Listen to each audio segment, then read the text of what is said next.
que é a dengue?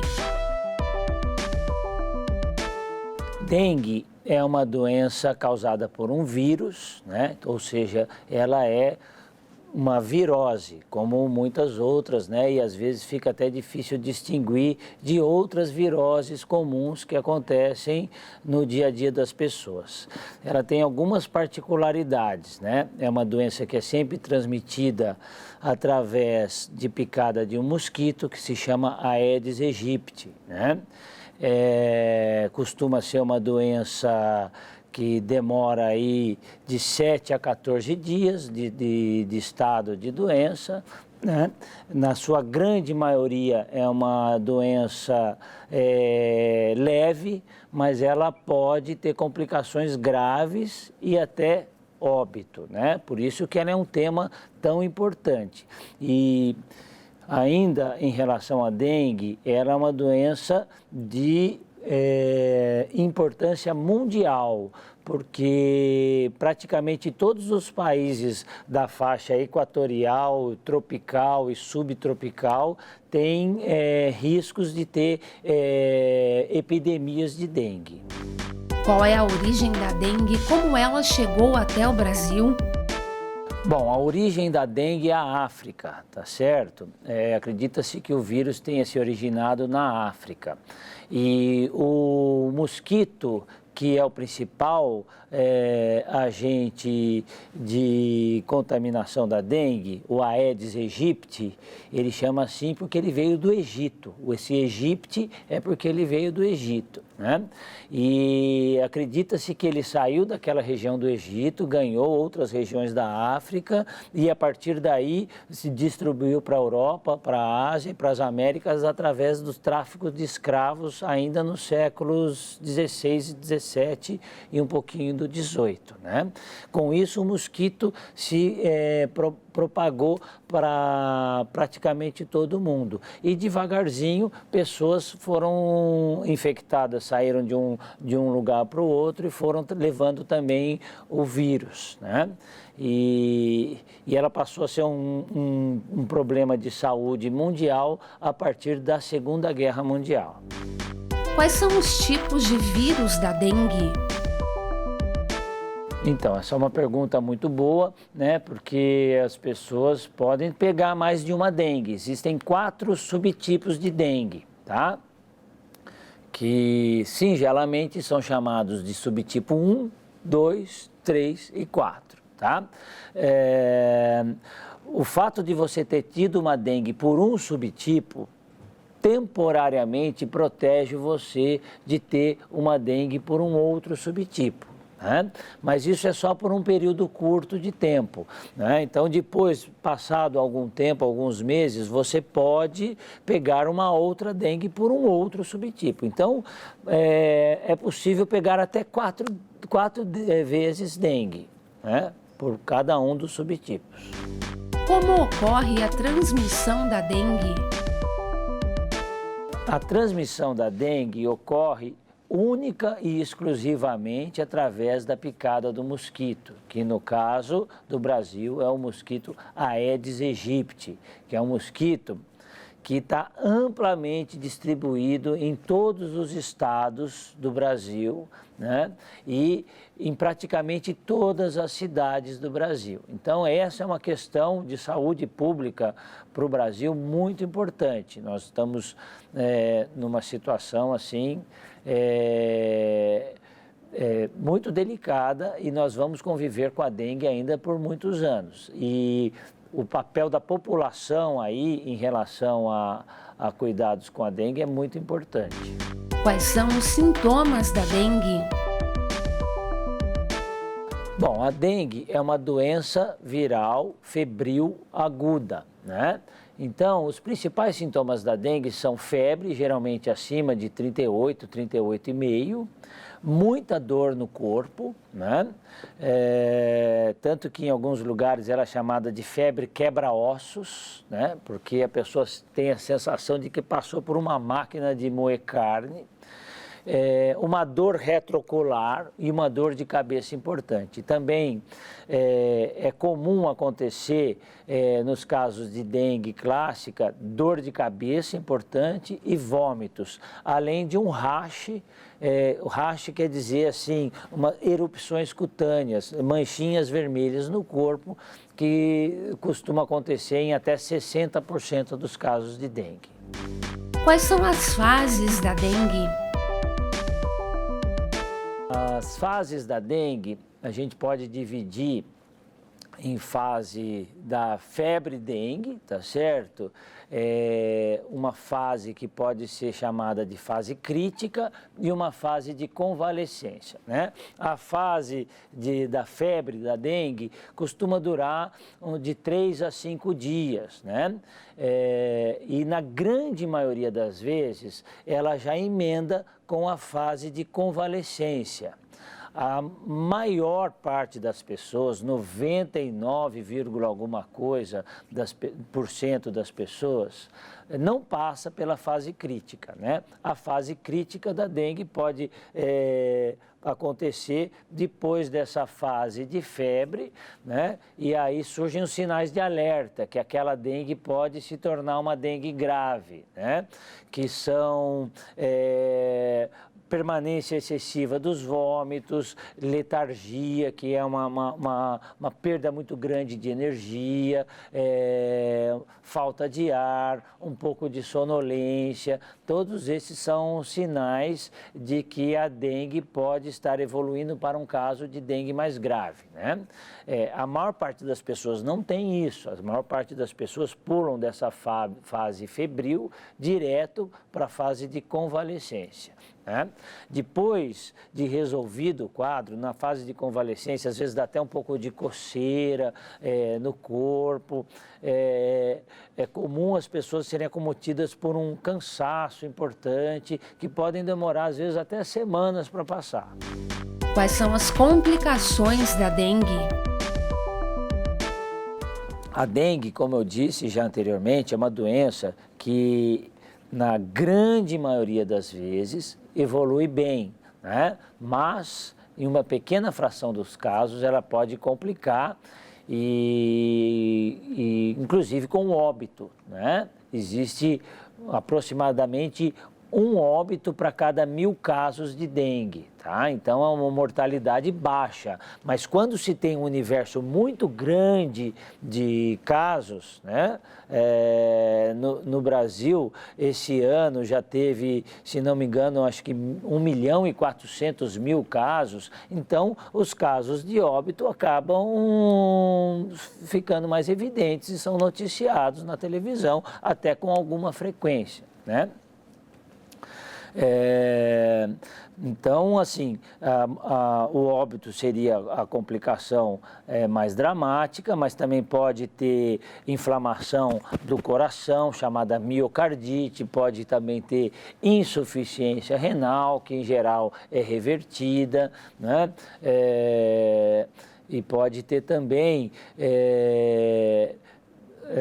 aquilo que a gente chama da dengue grave, que é o choque da dengue, que é uma situação realmente grave. São esses doentes que podem evoluir para o óbito, e esses casos têm que ser manejados em uma unidade de terapia intensiva. Existem grupos de risco para a dengue? Olha, aquelas pessoas que têm saúde mais fragilizada, elas têm um risco maior de evoluir para uma dengue mais grave pela situação já de base da sua saúde, por exemplo, idosos, né? Crianças muito pequenas, né? Mas assim, o grupo de risco para dengue, para adquirir dengue, por exemplo, é viver numa cidade brasileira hoje, né? Então, todos nós somos grupos de risco para dengue. E é importante que as pessoas entendam isso, para as pessoas entenderem o papel de cada um numa outra questão que é muito importante, que é a questão de prevenir focos de criação de mosquito, esse tipo de coisa, né? Enquanto você se entende como uma provável vítima de uma dengue e não dá para, de antemão, saber se a sua dengue dengue vai ser grave ou não, né? Você é o principal agente de saúde, né? Então as pessoas têm que entender isso e eu acho que isso facilita muito. Como é feito o diagnóstico da dengue? Bom, o diagnóstico da dengue muitas vezes é feito assim, a principal questão para se fazer o diagnóstico de dengue é o quadro clínico. É um quadro clínico que, em geral, é bem característico, né? Mas como eu comecei falando, a dengue é uma virose e às vezes ela se confunde com outras viroses que têm um quadro clínico semelhante, né? Quando a gente está numa situação de epidemia numa determinada cidade, fica mais fácil quando chega mais um paciente no pronto-socorro com aqueles mesmos sintomas, febre de início súbito, dor atrás dos olhos, aquela dor muscular, que o paciente chega a falar para você, doutor, parece que passou um caminhão em cima de mim, né? Então, quando chega essa situação durante uma situação de epidemia, a gente nem precisa de exames laboratoriais de sorologia para fazer o diagnóstico de dengue, né? Mas o diagnóstico definitivo é feito através de exames que tentam detectar ou os anticorpos que o corpo produz para nos proteger da dengue ou partículas do vírus.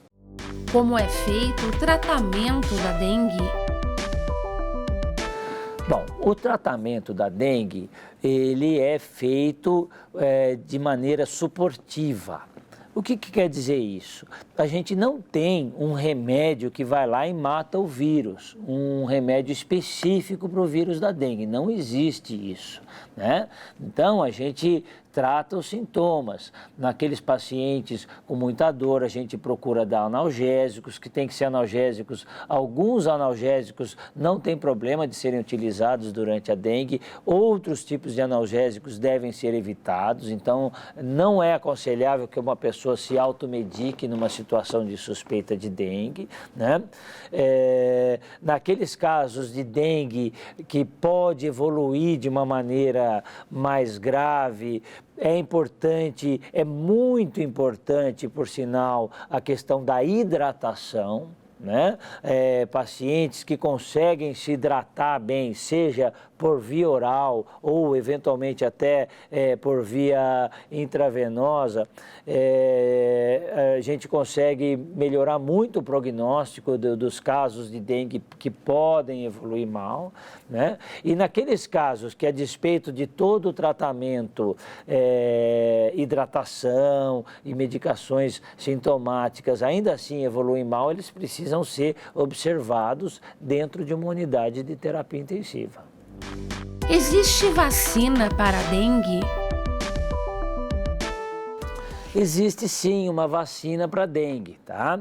Só que essa vacina, ela é cheia de controvérsias, né?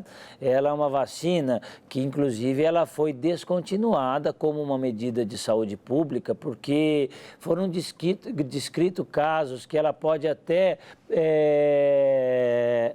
piorar o prognóstico de uma dengue,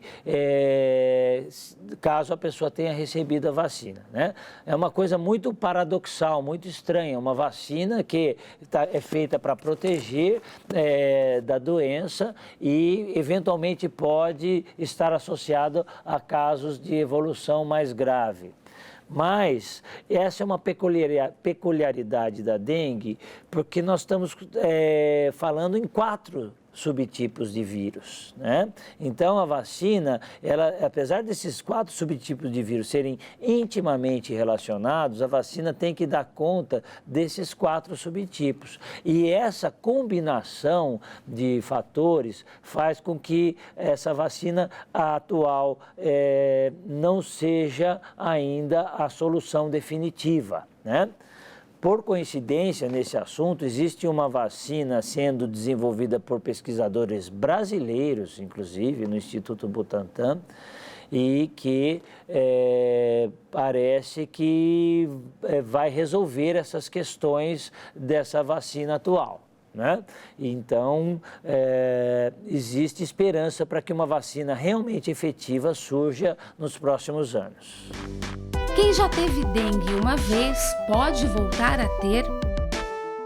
Sim, essa pergunta é muito boa e ela tem a ver com essa questão dos 4 subtipos. Pode sim voltar a ter, né? Desde que seja por um subtipo diferente. Em geral, as epidemias de dengue, elas são causadas por um único subtipo. Por questões que envolvem migração de população, às vezes um novo subtipo, que é comum numa outra região, entra naquela região através de uma população infectada e começa a se disseminar ali naquela população, né? Então, aí está uma situação em que uma pessoa que teve uma dengue anterior por um determinado subtipo, ela pode voltar a ter uma outra dengue por um novo subtipo que foi introduzido naquela região que a pessoa mora. Quais são os riscos de acontecer novas epidemias de dengue no Brasil? Olha, eu diria que os riscos são altos, porque nós temos aí uma combinação perfeita de fatores, né? Nós temos os 4 subtipos de vírus circulando em diferentes regiões do Brasil. Nós temos um país que é praticamente tropical, equatorial e subtropical. Ou seja, de norte a sul do país, o mosquito Aedes aegypti encontra condições ideais para sobreviver, né? Alto volume de chuvas, uma urbanização que nem sempre é uma urbanização planejada, às vezes com questões de acúmulo de água em vias públicas ou mesmo em casas abandonadas, em caixas d'água não protegidas, né? A questão muitas vezes do nível educacional da população em relação a questões de saúde pública, que faz com que pessoas não se protejam adequadamente, moradias um pouco inadequadas, né? Alta densidade demográfica nas grandes cidades, inúmeras favelas com todos esses problemas que eu citei para você, né? Então, as condições para o mosquito se proliferar nas cidades brasileiras são, vamos dizer, ideais, né? Tomando junto com isso pessoas infectadas, em que o mosquito pode picar uma pessoa que está infectada, a partir daí transmitir para outras pessoas, então aí você tem uma situação realmente de vulnerabilidade para novas epidemias. Então, é uma questão complicada e eu acho que difícil solução no curto prazo para um país como o Brasil. Quais cuidados tomar em períodos de surto de dengue? Cada pessoa tem que se considerar um agente de saúde, né? Então, assim, procurar saber do seu bairro, da sua rua, dos seus vizinhos, se teve alguém com dengue, ou alguém que teve na família uma pessoa com dengue, avisar a sua comunidade, poxa, tive um caso de dengue na minha casa, presta atenção, vê se não tem criadouro, né? Porque essa rede comunitária é extremamente importante para as pessoas se protegerem, para aumentar a vigilância em relação a possíveis criadouros.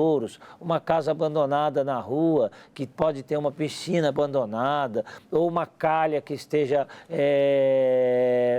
entupida e acumulando água, né? Às vezes pequenos acúmulos de água podem servir ali para criadouro do mosquito Aedes aegypti. Onde tem mosquito Aedes aegypti, existe risco de ter dengue, né? Então, assim, você tem que, numa situação de surto, por exemplo, se proteger contra picadas de inseto, procurar passar repelente, tá certo?